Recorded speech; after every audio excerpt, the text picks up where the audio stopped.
আজানের শব্দের সাথে একটা মানুষ তার সারা দিনের রোজাটাকে শেষ করে, কিন্তু রোজা শেষ করার আসল সময় 187 নম্বর আয়াত সূরা বাকারা, যখন আকাশ অন্ধকার হবে, অর্থাৎ যখন লাইল রাত হবে।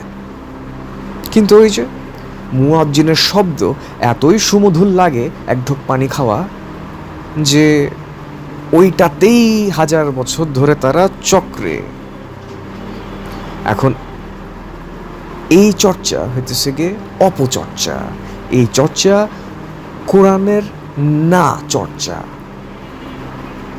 রমজান যে শব্দের অর্থ হইতেছে গিয়ে প্রচণ্ড গরম, তীব্র গরম, কিন্তু প্রতি বছর ইংরেজি ক্যালেন্ডারের পেছন দিকে 10 দিন করে লাফায়।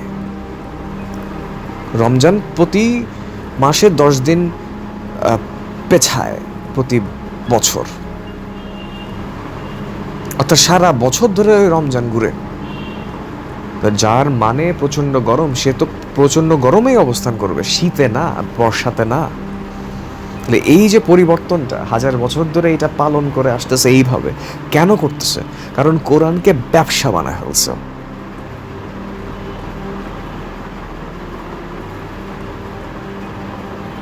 ব্যবসা শুধু কাবা, বাইতুল্লাহ, একটা ঘর, ইব্রাহিম যেটা বানাইছে আল্লাহর নির্দেশে। কার জন্য? যারা সেজদা দিবে। সেজদা কতক্ষণ দিবে? একবার সেজদা দিলে সেজদার থেকে মাথা উঠাইতে কতক্ষণ লাগে এটা শুধু সেই মানুষটা জানে। 5 ওয়াক্ত নামাজের কোনো ভিত্তি নাই, কোরআনে না হলেও 11 ওয়াক্ত স্পষ্টভাবে উল্লেখ করে দেওয়া। আসলে সত্যিকারভাবে 24 ঘন্টা প্রতিটা সেকেন্ড নামাজের।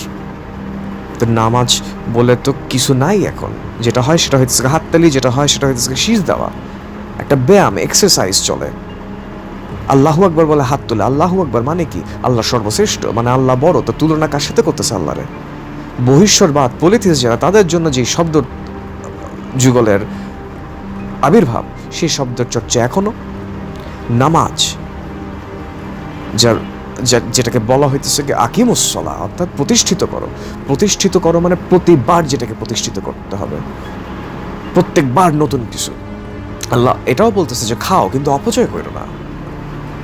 খাওয়ার কথাও বলতেছে নামাজের সময়, কিন্তু কই সেই খাবারটা কই? মানুষ তো না খায় মরতেছে। কিন্তু ওই যে কাবা ইব্রাহিমের তৈরি, আল্লাহ বলছিল যে এটাকে ঠিক রাখো, এটাকে সুন্দর রাখো।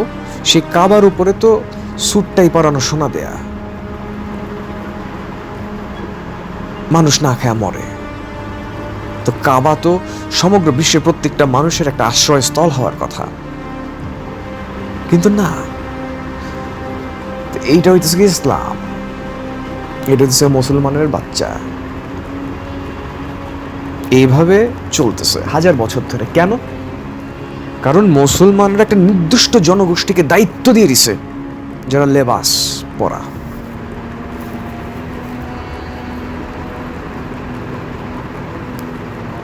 এটা খুব স্বাভাবিক, কারণ শিক্ষা বা অক্ষর জ্ঞান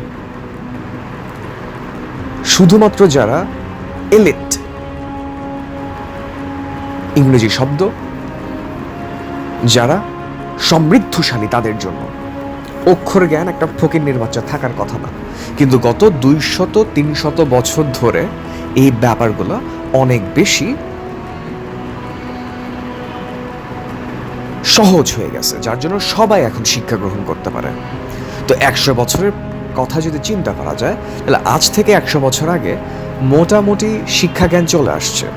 তো এখন যদি কথা বলি আজ থেকে 20 বছর আগে, তাইলে বলা যায় পৃথিবীর বড় একটা জনগোষ্ঠী, সিংহ পরিমাণ জনগোষ্ঠী শিক্ষা আছে, অক্ষর জ্ঞান আছে।